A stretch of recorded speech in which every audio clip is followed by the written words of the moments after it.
আমাদের তো কেউ গুনাই ধরে না। আমরা সরকারকে বলেছি আমরা শান্তিপূর্ণ ব্যবসায়ী, আমরা শান্তিপূর্ণ অবস্থান নিয়েছি, মানববন্ধন এটা আমার ফান্ডামেন্টাল রাইটস, আমার তো যাওয়ার কোনো জায়গা নাই। আমাদের তো মন্ত্রী এমপি ছিল না, এখনো উপদেষ্টা মণ্ডলীতে আমাদের কেউ নাই। আজ পর্যন্ত বহুবার চেষ্টা করেছি, আমাদের তো এই উপদেষ্টা মণ্ডলীতে কেউ আমাদের আজ পর্যন্ত ডাকলো না। সব বড় বড় ব্যবসায়ীরা ছবি তুলে তাদের ব্যবসা করতেছে, আমাদের তো কেউ গুনাই ধরে না।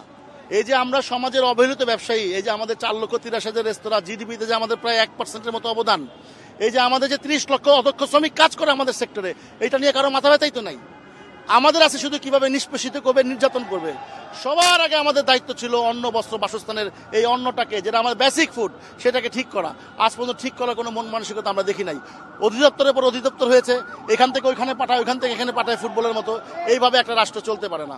সুতরাং আমরা ক্ষুদ্র ব্যবসায়ীদেরকে সাথে নিয়ে আমরা চাই সমাজে যে বৈষম্য চলছে ক্ষুদ্র ব্যবসায়ীদের নিয়ে, সেই বৈষম্য অচিরেই দূর করার জন্য আমরা বলেছি যদি আমাদের দাবি না মেনে নেয় আমরা একদিনের ধর্মঘট করব সারা বাংলাদেশে।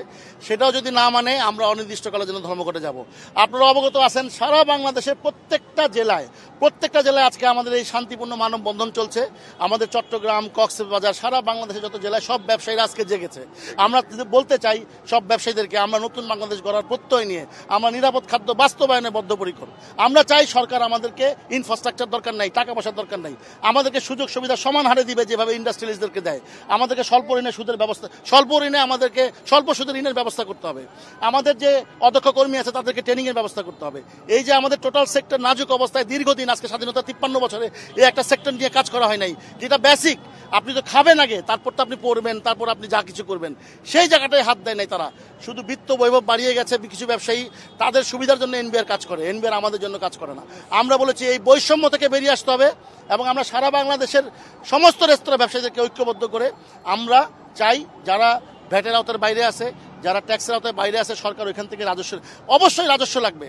রাজস্ব ছাড়া আমাদের দেশ চলবে না। কিন্তু রাজস্ব আমি শুধু দিব, আপনি আমার উপরেই চাপাবেন, আরেকজন দিবে না, এটা তো হইতে পারে না। তাহলে কি বলতে পারি বাকি দাবি তো না মানা পর্যন্ত আপনারা এখানে অবস্থান? না, আমরা একটু পরেই শান্তিপূর্ণ আমাদের এই কর্মসূচি সমাপ্ত ঘোষণা করব।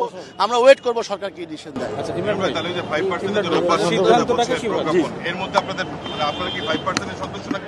আমরা আগামী অর্থ বছর থেকে 3% চাচ্ছি। আগামী অর্থ বছর থেকে আমরা 3% চাচ্ছি, যাতে আমরা সমস্ত বাংলাদেশের সমস্ত রেস্তোরাঁ ব্যবসায়ীদেরকে সবাইকে এক কাতারে নিয়ে আসতে পারি। আমরা 5% সন্তুষ্ট যে বল ছিল। যদি সরকার সত্যি মেনে নেয়, সরকারকে সাধুবাদ জানাই, এনবিআরকে ধন্যবাদ জানাই এবং এনবিআর যে চেয়ারম্যান মহোদয় আসছেন, আমরা মনে করি হি ইজ ভেরি ডাইনামিক। আমরা মনে করি উনি আমাদের সাথে বসলে আমরা ডেফিনেটলি একটা ওয়ে দেখাতে পারবো কি করে রেভিনিউ 10 গুণ বাড়ানো যায়। আমাদের সাথে কাজ করতে হবে একসাথে। ধন্যবাদ সবাইকে। প্রজ্ঞাপনের জন্য ওয়েট করছিলেন, আপনাদের কি নরমালি আগের মতো চলবে? না, আমরা রোববার পর্যন্ত ওয়েট করবো, না হলে আমরা পরবর্তী কর্মসূচি ঘোষণা করবো আপনাদের মাধ্যমে। প্রজ্ঞাপনের জন্য ওয়েট করব। ধন্যবাদ সবাইকে।